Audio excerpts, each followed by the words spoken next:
Estamos de volta com argumento e agora prontos para conversar com o Procurador-Geral de Justiça, Gilberto Martins, que é o titular do Ministério Público no nosso estado. É um prazer, promotor, tê-lo aqui. Muito importante essa nossa conversa nesse momento em que se está falando muito nessas questões de justiça, de Ministério Público e assim por diante. A Lei de Responsabilidade Fiscal com relação ao quadro de pessoal, ela sempre foi um grande problema para os órgãos públicos de um modo geral. Como é que ela se enquadra no Ministério Público do Pará? Mauro, boa noite. O Ministério Público ele foi contemplado com um percentual relativamente pequeno para um órgão que exerce sua atividade preponderantemente, atividade de serviço, de servidores, de membros.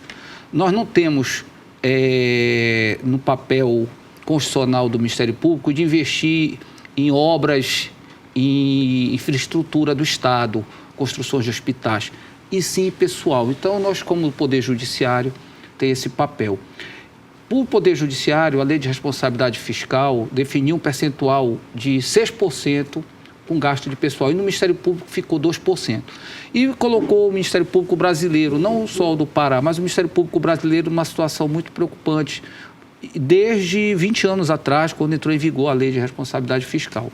Mais especificamente agora, recentemente, nós tivemos uma questão que alertou o Ministério Público brasileiro, e não só o nosso, porque 17 dos estados, os Ministérios Públicos brasileiros, eles estão no limite prudencial e alguns já até extrapolaram o limite, tem que fazer redução de gasto. No nosso caso específico? Nós estamos ultrapassando 0,06%. Nós temos o limite prudencial de 1,90 e nós estamos 1,96. Isso foi a primeira vez que na nossa gestão ocorreu. Já ocorreu tempos atrás e o doutor Geraldo, ainda procurador-geral, isso foi controlado.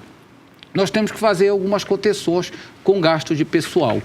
Mas por conta... Ao mesmo tempo, procurador, o Ministério Público está em todo o estado do Pará? O Pará é continental, é imenso. É lógico que esse seria o ideal. Nós estamos em todo o estado, mas nós não estamos em todos os municípios. Muitas vezes... Onde o Tribunal de Justiça está? O Ministério Público deveria estar, mas não está. Não está. O Tribunal tem um número pouco maior de magistrados, de juízes, do que o Ministério Público de promotores. Tentamos, inclusive, na lei orçamentária, aumentar o nosso percentual para fazer concurso para poder capacitar. Mas, de qualquer forma, nós vamos entrar no limite do gasto de pessoal, porque houve impactos que ocorreram recentemente que interferiram nessa equação e não que tenha havido algum inchaço do Ministério Público. Muito pelo contrário. Na minha gestão, nós não tivemos o preenchimento de cargos que tivessem sido criados na minha gestão. Muito pelo contrário. Nos últimos 2 anos, nós fizemos só substituições. No passado recente, sim, houveram mais de 118 cargos de assessores e tudo, que, de uma certa forma, acabou impactando muito fortemente na folha de pagamento de pessoal. O fato de não estar em todo o estado, não estar onde tem juiz, não é uma injustiça? Sem dúvida, o judiciário não funciona, o sistema de justiça no todo não funciona se não tiver presente o promotor de justiça e, obviamente, uma defensoria pública ou um advogado naquele município. Mas nós temos as designações em que promotores de justiça acumulam mais de um município, ou às vezes até 2 municípios. Só para se ter uma ideia desse problema, que foi criado na nossa Constituição, que definiu que cada sede de município será sede de comarca. Minas Gerais, por exemplo, não é. Toda sede de município, sede de comarca. Você tem comarcas que são regionais e atendem, às vezes, 4, 5 municípios. Que são muito próximos, que são muito próximos, que não é e o volume mais ou menos o caso daqui, né? Aqui é a distância. Não, mas nós temos hoje alguns municípios que poderiam ser, vamos assim dizer, fazer parte de uma comarca única e você teria um juiz e um promotor atendendo aquela comunidade regionalmente. Procurador, o Tribunal de Justiça hoje está online. Por que o Ministério Público também não segue a mesma linha tecnológica? Nós estamos com essa tecnologia. As transmissões de todas as sessões, tanto do Conselho Superior do Ministério Público e as sessões do Colégio de Procuradores, elas são transmitidas pela internet para o mundo inteiro. Você tem hoje as decisões através do sistema do PJE e que o Ministério Público está integrado. Pode ocorrer no Pará uma audiência online? Podemos. Hoje nós temos feito conferências, nós investimos bastante nessa... Inclusive, muitas vezes... Em que o juiz, o promotor estejam aqui... O tribunal já pediu a cessão dos nossos equipamentos para fazer uma teleconferência, uma transmissão, usando os equipamentos que o Ministério Público adquiriu na nossa gestão. O que hoje nós temos que desenvolver com mais intensidade é as audiências, principalmente de réus presos, para serem feitas através de teleconferência, porque o custo do Estado vai diminuir bastante. Sim, e aquele deslocamento é brabo, a estrutura, né, de deslocamento é um negócio complicado. E para quem já viu a descida, os familiares lá, é uma coisa assim meio... Sim, ainda tem esse constrangimento todo, né? E todo o aparato que o Estado tem que montar, principalmente quando se trata de um réu preso de periculosidade alta, que você vai ter... Por falar em constrangimento, é comum no Brasil que ao ser instaurado um procedimento, que o Ministério Público instaura um procedimento contra uma autoridade, contra um famoso, coisa dessa natureza, ele mande logo uma cópia para a imprensa. Então a imprensa condena a pessoa antes de passar pelo trâmite judicial. Isso tem um conflito, vamos assim, de interesse da liberdade de imprensa e da preservação da intimidade de qualquer cidadão. Eu me preocupo muito com isso. Você tem hoje uma execração pública por conta, principalmente, de uma autoridade ou algum agente político que ocupa um cargo importante, e o interesse da própria imprensa é de divulgar aquilo. Eu não sei nem se todas as vezes decorre de um encaminhamento. Sim, como é que a imprensa conseguiria tantos detalhes se não fosse encaminhado muitas vezes, pelo sim, próprio procurador? Não, isso acontece, a gente sabe que acontece. Eu lamento isso, eu não pratico isso, tenho muito cuidado, inclusive até quando eu instauro um procedimento ou quando eu ofereço uma denúncia no âmbito da minha competência, da minha atribuição originária, naquilo que é prerrogativa de foro no tribunal. Só para você ter ideia, Mauro, hoje eu tenho quase 80 procedimentos investigatórios criminais instaurados. E a imprensa não divulgou isso, porque eu não preciso estar divulgando isso no momento preliminar de apuração de fatos. E não divulguei, inclusive, as ações penais que foram propostas, e hoje eu tenho 78 ações penais originárias tramitando no TJ, inclusive com pedido de prisões, pedidos de afastamentos de prefeitos, de outras autoridades, e que eu não dei publicidade e não fiz daquilo uma execração pública dessa autoridade.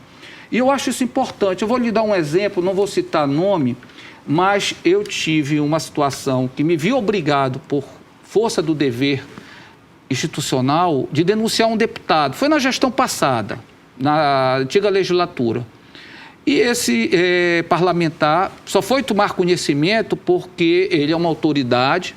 Eu fiz chegar a ele a peça inicial da ação penal a ele, comunicando. Ele pediu audiência comigo, eu atendi, entreguei a peça e disse que ele ia ter que se defender, ia ter oportunidade de se defender. E eu lhe digo, eu acho que o respeito até nessa tratativa, quando eu tive meus projetos de lei encaminhados à Assembleia Legislativa, ele estava lá na Assembleia Legislativa, no Parlamento, defendendo o meu projeto. O senhor não acha que esse processo todo no Brasil ficou muito midiático? Ficou, eu acho que sim. São membros do Poder Judiciário, membros do Ministério Público em busca de mídia para galgar espaço e coisa dessa natureza?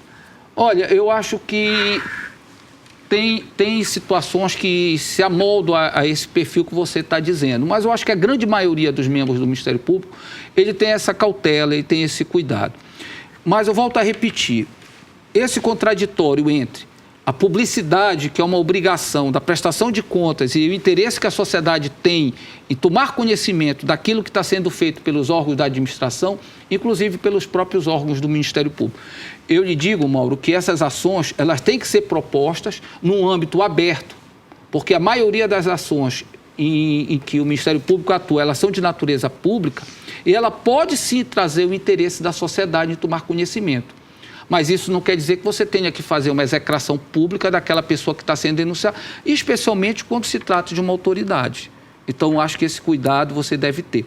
Agora, eu não tenho como, por exemplo, de uma determinada autoridade que tenha sido denunciada, de que um órgão de imprensa tome conhecimento e vai pedir o acesso até com base na Lei de Acesso à Informação, aqueles dados que estão no processo judicial, que ele é público.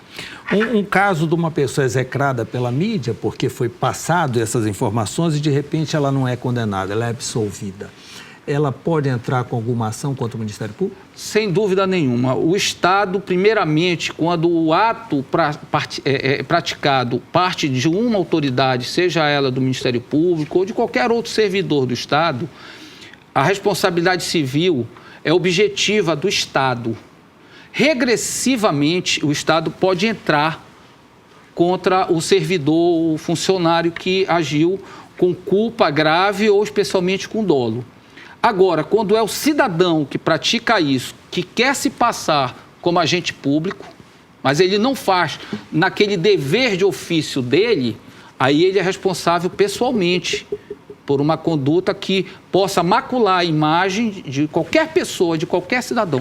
A propósito disso, Mauro, eu recentemente tive também, e esse final de semana foi até divulgado pelos órgãos de comunicação, num caso em que eu fui execrado inicialmente, apontando-se à minha gestão algumas irregularidades e que ali era motivo escamoteado com outros interesses e que eu fui absolutamente inocentado por duas instituições que têm o controle externo do Ministério Público. Na área administrativa, os tribunais de contas de todos os órgãos da administração realizou a auditoria e concluiu pela regularidade e legalidade de todos os atos praticados. E o Conselho Nacional do Ministério Público, que a gente sabe que é um órgão absolutamente independente, rigoroso, inclusive, muito criticado muitas vezes pelos membros do Ministério Público pelo seu rigor e categoricamente quase demonstrando que houve má fé. O senhor vai pedir reparos por danos morais? Olha, a gente está analisando isso até porque aquele que sofre o dano, que ele tem que verificar se justifica a busca de uma indenização decorrente da execração que foi vítima. Assim como cidadão comum, eu também me coloco nessa situação como cidadão comum antes de ser procurador-geral. E se a minha imagem, a minha credibilidade possa ter sido arranhada, que eu acho que também isso não foi arranhada, porque eu acho que o nosso trabalho é um trabalho contínuo, permanente, de longo tempo, que muitas vezes essas tentativas elas se tornam tão infrutíferas que criam um ambiente... Não vale a pena o combate. Não vale a pena o combate. Procurador, espanta ainda o brasileiro ao ver que membros do Poder Judiciário e do Ministério Público, quando punidos, são aposentados compulsoriamente. Nós estamos vendo agora o brasileiro só estão aumentando o tempo para se aposentar, não é? E um membro do Poder Judiciário, é só ele praticar um crime, fazer uma corrupção, ele é imediatamente aposentado, independentemente da idade, de tempo de contribuição e assim por diante. O senhor não acha isso estranho? Mauro, essa situação da aposentadoria compulsória, ela é muito pouco explorada até pela própria imprensa para demonstrar a realidade do contexto. Essa é a primeira punição que se aplica ao magistrado que pratica um ato infracional, uma conduta merecedora de uma sanção administrativa pela gravidade. Mas ela não é a última. Nós temos que deixar claro isso. Ela não é a última punição. A punição definitiva... A aposentadoria poderá ser revogada no futuro? Ela pode ser cassada por uma decisão judicial em que se dá a perda do cargo e da aposentadoria desse magistrado. O que a Constituição assegura a todos os membros da magistratura e do Ministério Público... Então, a pessoa é aposentada até que seja concluído o processo judicial. O procedimento que se dá à aposentadoria compulsória, e ela não é aposentadoria, às vezes, como é dito, por um tempo curto de tempo, magistrado com 10 anos pratica um fato grave, uma conduta irregular grave. E ele vai ser aposentado proporcionalmente? Proporcionalmente. Então tudo bem, isso nunca foi explicado. Ele recebe muitas vezes, tem casos aqui no estado do Pará, inclusive que foi atuação nossa quando estava à frente do GAECO. Recentemente, 2 desembargadoras foram aposentadas. Desembargadoras tiveram já 2 juízes, já de casos recentes, e que foram apurados por atuação nossa, quando eu estava à frente do GAECO e depois como procurador-geral. Os casos foram proporcionais. A aposentadoria não chega a ser 1/5 do que seria o salário dele se ele estivesse na ativa. um quinto. Ele está recebendo muito menos da metade. E isso provisoriamente, até sair a decisão judicial, que vai dar perda do cargo e ele passa a não receber mais Qual nada. a sua opinião sobre as 10 medidas contra a corrupção? Olha, eu acho que era um avanço enorme que a nossa legislação teria se o Congresso tivesse aprovado essa iniciativa popular. O projeto, algumas falhas, sem dúvida nenhuma, que estavam ali para ser discutidas e já estavam sendo corrigidas nas comissões, mas nós teríamos avanços significativos no que diz respeito aos prazos prescricionais, aos meios de obtenção de provas, aos aspectos do momento do trânsito em julgado dessas decisões, no aspecto penal, os reflexos da condenação e, especialmente, alguns mecanismos de controle preventivo, que foi muito pouco explorado. O teste de integridade, que muitos países que são considerados países de primeiro mundo e que se preserva as garantias fundamentais, as garantias do cidadão, aplicam com plenitude o teste de integridade em determinados setores da administração. Não foram aprovados. O que eram as 10 medidas de combate à corrupção, me parece que ficou transformado em medida de proteção dos corruptos, porque se pretendeu apresentar no Congresso uma proposta para tornar lei mecanismo de aceleração do processo criminal, que se tornaram agora, recentemente discutido no Congresso, aquilo que é a lei de abuso de autoridades dos membros da magistratura e do Ministério Público, como quem diz, olha, calem, tomem cuidado do que vocês estão fazendo. Prisão em segunda instância, sua opinião? Isso tem sido discutido na ordem do dia. Né? O Supremo Tribunal Federal, historicamente, esse assunto foi pacífico até uns 8 anos atrás. Desde quando a Constituição, que vai completar agora 30 anos, Mauro, a condenação em segundo grau, ela ensejava sempre a execução da pena provisória. E mais, dizer que o cidadão não pode ser preso enquanto não transitar em julgado, nós teríamos derrubado as prisões cautelares, as medidas preventivas, como a prisão temporária e a prisão preventiva. E elas estão em vigor e sempre existiram. Hoje, para se ter uma ideia, a população carcerária do Brasil, quase a metade, ou pelo menos na maioria do estado, quase 1/3 ou mais de 1/3 dos presos que estão recolhidos são presos provisórios, presos decorrentes de medidas cautelares privativas de liberdade. E o princípio da presunção de inocência, não tem princípio de presunção de inocência para esse cidadão? Outra coisa, e nos países desenvolvidos, os países do primeiro mundo? Vamos fazer uma análise comparativa com a Europa, com os Estados Unidos, com o Canadá, e que tem um índice de violência e de criminalidade muito inferior que o Brasil apresenta hoje. Lá, a prisão é executada na condenação de primeiro grau. Em muitos estados dos Estados Unidos, para ele poder recorrer para o segundo grau, ele tem que se recolher preso, senão não vale o recurso. Então, eu acho que isso é um avanço. Outra coisa, o recurso para os tribunais superiores, ao STJ e ao STF, ele tem natureza eminentemente devolutiva em matéria de direito. Ele não discute mais os fatos. Os fatos são discutidos no primeiro grau e no segundo grau. Matéria fática se esgota nesse momento. Procurador, hoje em dia que se fala em Ministério Público no Brasil, lembra-se logo do vazamento das informações, da Lava Jato e assim por diante. Qual é a sua opinião a respeito disso? Isso afeta a imagem do Ministério Público de alguma forma? De uma certa forma, afetou-se. Mas eu acho que ela foi explorada e tem sido explorada de uma forma midiática por um grupo político que se viu atingido pelas investigações. Eu tive o cuidado de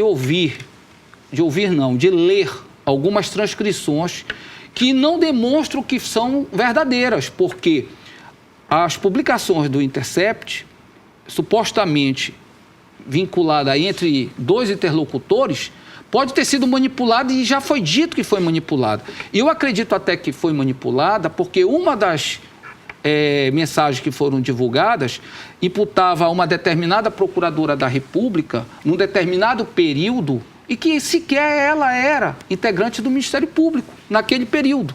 Então, a manipulação, isso já ficou provado. Sim. Nas delações também pode ter havido manipulação, nas gravações todas pode ter havido manipulação. É que as provas ali obtidas, elas foram obtidas de meios legais, através de uma interceptação ou através de perícias feitas por órgãos de investigação do Estado que estão desvinculadas do Ministério Público ou do próprio Poder Judiciário, é da Polícia Judiciária. Inclusive, muitas delas pegaram autoridades que compunham aquele governo que tinham ingerência naquele órgão. A Polícia Federal é um órgão do Poder Executivo. O Instituto de Polícia Científica da União, ele é vinculado à Polícia Federal, que é um órgão do Executivo. As perícias vieram de lá. Ordem judicial. Esse é um aspecto muito importante, a questão dos vazamentos. Por quê? Nós temos que contextualizar da forma como essas provas foram obtidas para serem divulgadas. Provas ilícitas não são admitidas no direito brasileiro.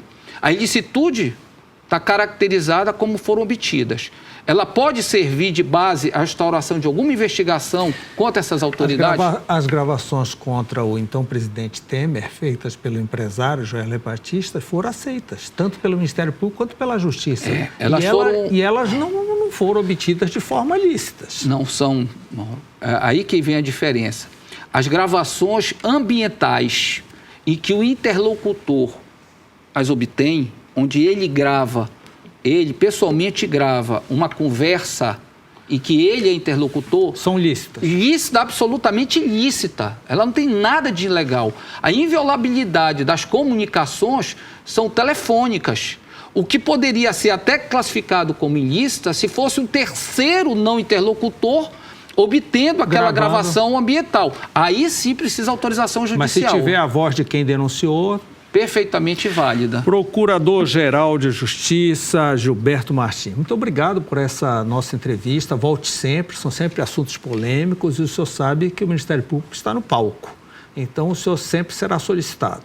Eu estarei sempre à disposição, principalmente no programa tão bem representado por você, Mauro. Fico agradecido. Obrigado pela entrevista.